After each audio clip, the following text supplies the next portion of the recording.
Kamusta naman kaya kay Baby JM? Yung beam po, inanapan ko po ng gusot tapos finold ko ho, tapos pinront ko lang po sa kanila. Ginanon niya kasi may man siya. So akala ko kailangan labhan. And then after nun, dun ko siguro naisip na baka gusto niyang planchahin. Plancha?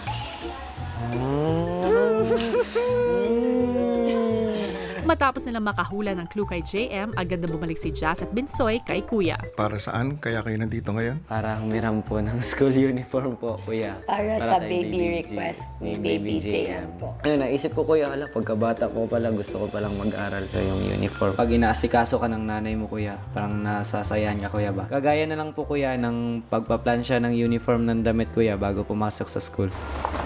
Aba, pogi ah. Wow. Ready ka na to go to school? Ready ka na to school?